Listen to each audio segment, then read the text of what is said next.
Well, good morning. It's actually afternoon. It's been a minute.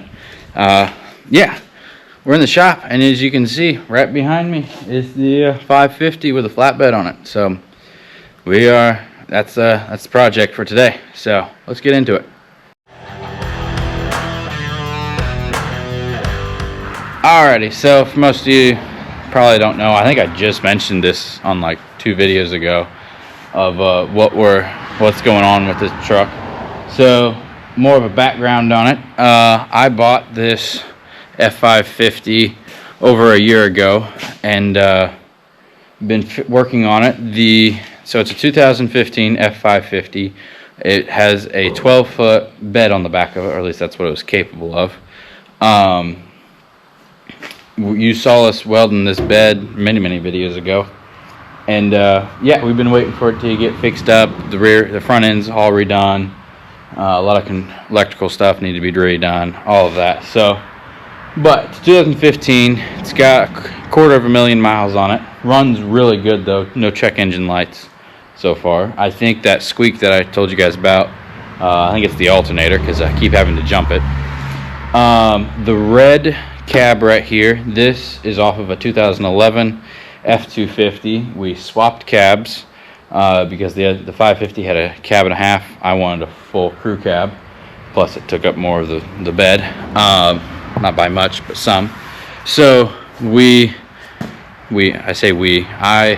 swapped cabs. The front doors are black because they're original doors. It is a Lariat, and it has everything that you'd want in a truck, and it's my favorite. Well, besides probably the new interior, it's my favorite interior of a Ford. So there's a better picture of it. That's a new hood. The old hood, I can show you at some point. It's tore up. So doors. This fender is just a spare fender. It's getting replaced. New grill. I wanted to go with an aftermarket bumper, but I haven't got that yet. Yeah, so all in all, we got a white fender over here that way. So it's gonna there'll be a lot more upgrades that are gonna happen with it, but so far and getting it ready for whatever it's called, harvest, this is where it's gonna be for the most time. So I'm gonna flip it around and show you guys the full length of it because it is quite impressive. So there's the full length. That is 11 feet from here to the end there, and then there'd be about another foot added on to the end. Yeah. Quite a large truck, but it will do anything I want it to do. It will have. I'm debating whether I go back with. Obviously, we're changing tires out. You can't with something this nice or this big of a build. And this massive, you've got to have something that looks impressive tire wise. So I haven't decided. I've been really playing with the idea of putting super single 22 14s 37s super singles on this. So instead of 6, you'd have 4 tires that were 14 inches wide, 37 tall. Yeah, I've been really playing with that idea. I think that would look really cool. Otherwise, we'll go back with 6. We're going with 37s. But we'll go back with 6 tires, dualies, all of that. So what I've been working on is we've got the rails tied into the frame. We got the bed is just floating right now. It's just sitting there. And I've been working on putting the hitch in because I need that in a couple days. I'm hoping to have this ready in a couple days because I got another wiring job I got to take a skid steer with too. So you can see that's the hitch. I cut everything off of it. It's going into the back area here.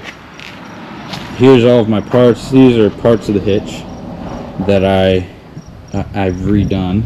I had to cut it off because the frame is shorter than what the actual hitch was, so we've notched it out and we're working on that. The pieces of angle iron, they're my anchor bolts. They'll go across here. I'll weld them in, and that's what we're going to mount the whole hitch to, and that should be plenty strong. And they're as thick as the frame is, and we'll get some really nice heat on them, and yeah, it'll be good. And then this whole bed is getting brought out to the edge of here and do an angle. I think I'm going to bring it out and do an angle back, just this angle, whatever that is. And then we're going to do that angled look on the back side, and the whole hitch will be kind of slightly integrated into it. We're going to get stuff welded in here, get this hitch done, bring that out. I've got a limited time because I got to be somewhere else this evening, so we've got to get this done in a relatively good time. So all right, well, no further, here we go.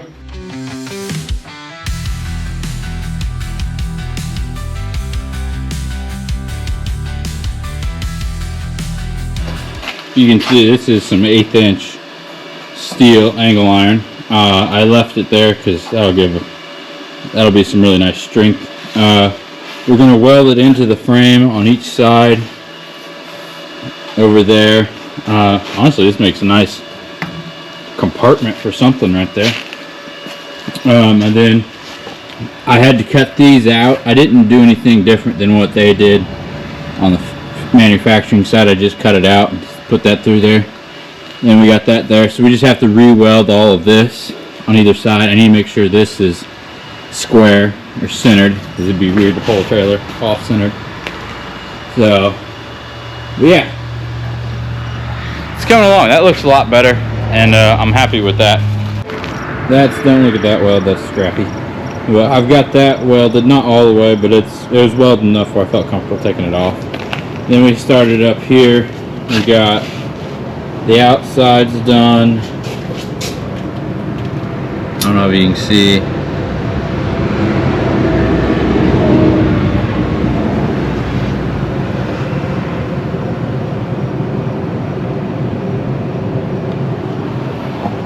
I don't know if you can see some of those welds or not, but they're pretty good.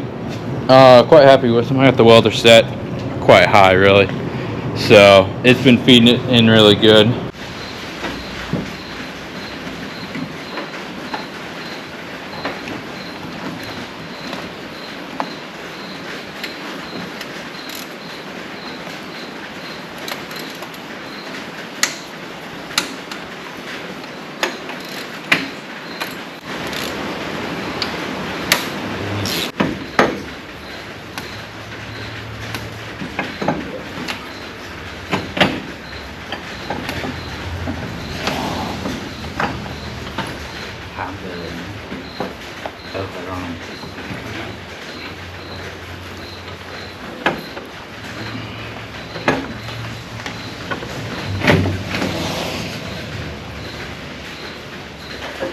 Supposed to cut beans today, but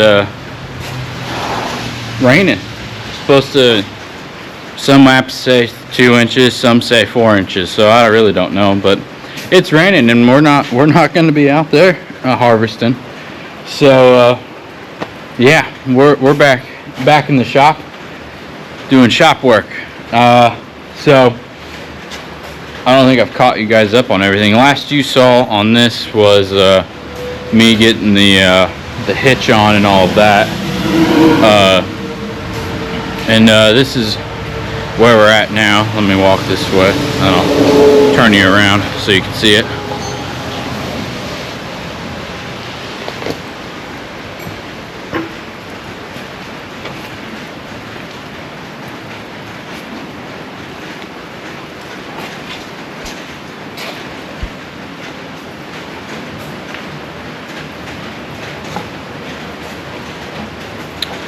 So yeah, this is all welded and all done, except the lights and plug-in and trailer hitch. So yeah, a lot of welding has gone on. You can kind of see them all. I've got to grind this down, make it kind of look pretty. So I got the fuel filler is up and in. Some of these panels are just here, like this side angle piece is just here to kind of make it look better. It'll be taken off and a full length on there at some point, but not for right now. So we've got lights, we've got red, and oh hey, look, there's my knife. I lost that. I was trying to find that earlier. See if I can find a white one.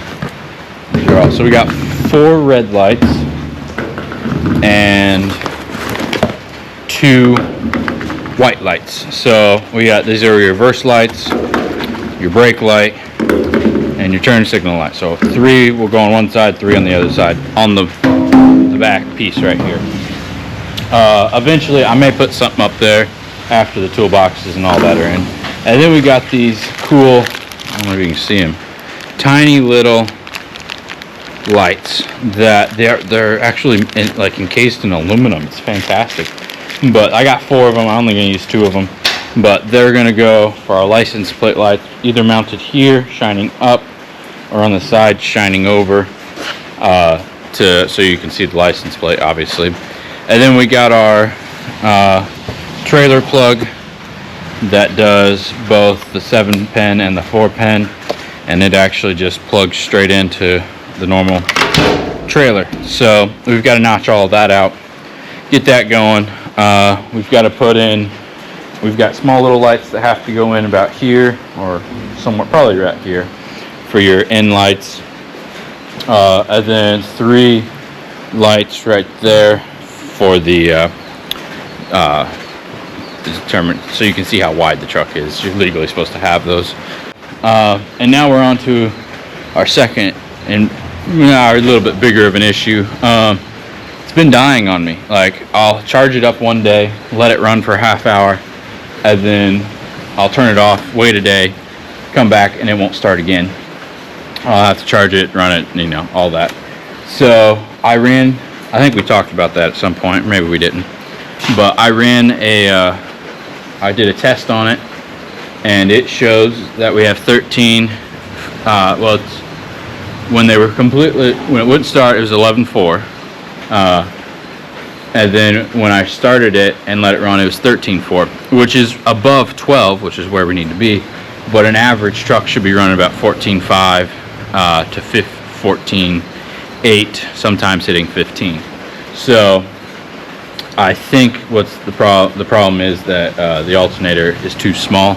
I did swap that alternator out with a 2011 F250, same engine, just is smaller engine or different style, I'm not sure, or it's just a bad alternator. It is, that squeak that you hear is coming from the alternator, so I'm pretty sure we've got an issue with it. So I ordered a new one. We got to take this one off, take it in to get the new one, and then we're going to be putting that on there. So that's this morning's project, getting this old girl back up and running. I'm going to get to it. I've got to pull, I've taken a couple parts off so I can get to it. I didn't want to take everything out. There's a radiator hose right in my way. I don't want to drain the coolant, so I'm trying to work around it. We'll see how that works. I've got 1 plug, 1 nut that has to come off for the wiring, 2 bolts that come out. I already took the serpentine belt off. That's what that big pull there is. There's a spot on the pattern of the pulleys that you can put a wrench in there, turn it one way, and it loosens the belt. So I did that, and now we've got to pull that out and hopefully get it out easily and in. Okay, it's out, and you can't really. There's a slight squeak and rub in there.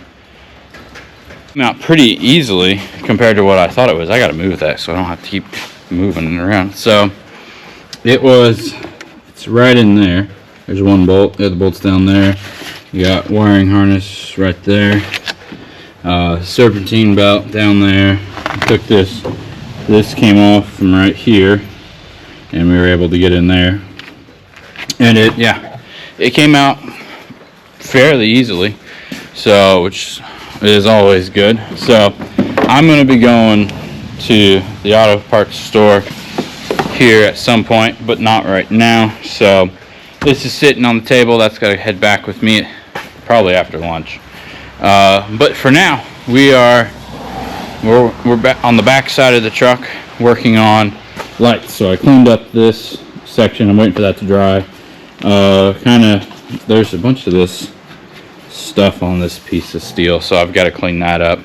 And then we're putting in these small lights. So I think I showed you these a little bit ago. So I mean, there's my thumb, there's the light. So very small, but they are going in right here. I've drilled the holes, 1 here, 1 there, and they're just going to be sitting in there shining down on the license plate for those. This plug. I think I'm gonna mount it like right here. I guess you can't see it if you're staring at me. Right there, and yeah, then it'll be close to the hitch. It may go up just a little. So this will run both the gooseneck and the bumper pull. So we should be good.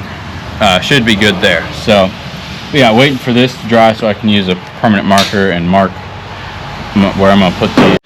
Okay, well, we haven't gotten very far, but we also have gotten very far, if that makes any sense. So I'll flip you around to show you what I got.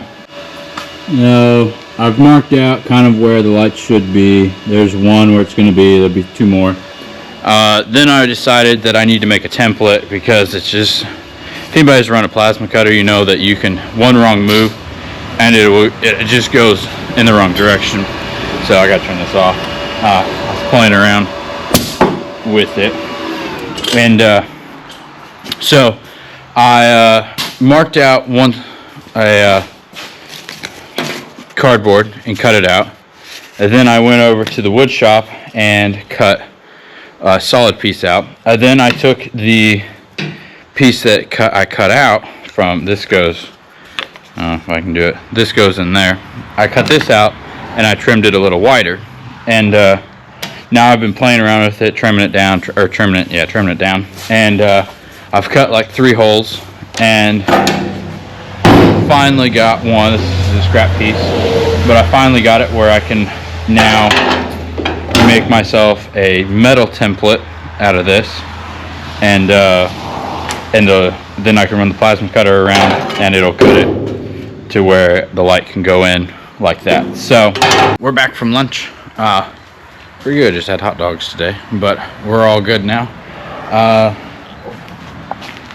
Got this ready to go. I'm gonna cut out 3 different ones, this whole panel, and then we can just weld this right up to the, or just tack up right next to the right onto the panel there, and just cut them out. So they're all cut out to this size, or will be cut out to this size, and that should fit the lights in. So I think we're good to go, and yeah, it's square, so we should be good to go. So let's go cut these out.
Good morning this morning. My dad had a saying, I forget how it goes, but it started with that. That reminded me of it.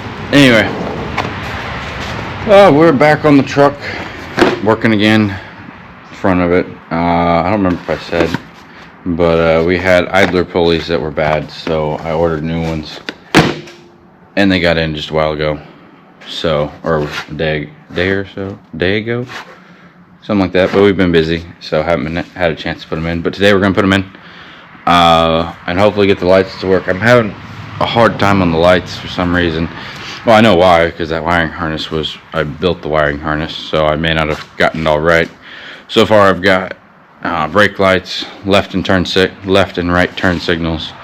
I'm hoping that my reverse light will come on when the truck is running. I've tested it out with another truck that actually works.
Okay, everything's in.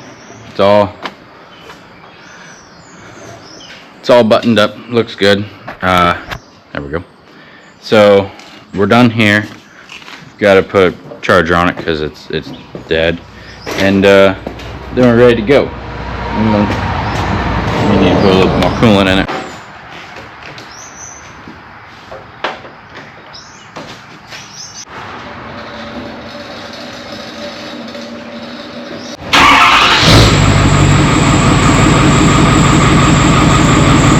Still got a squeak.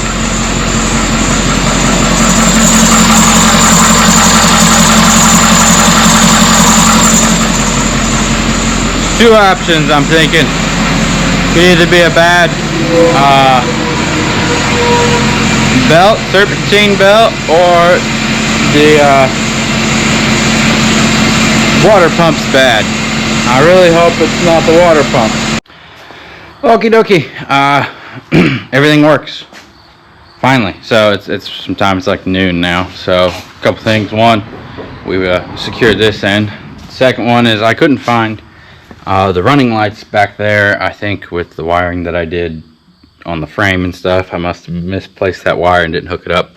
So what we've done instead is, you can see this wire right here. I ran it up into, there's a box back here, and I just ran it into there. I used one of these little jumpers with fuses, and that's how, and I hooked it into the mirror and cab light fuse, and that one still runs as it should.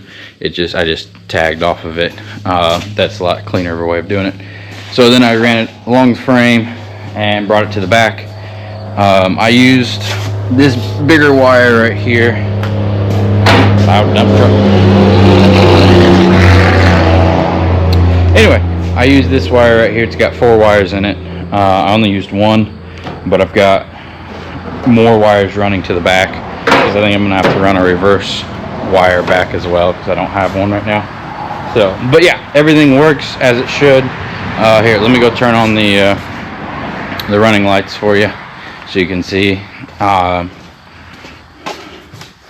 gotta work on the brakes to get that so I don't have to use that bungee cord, but here we go.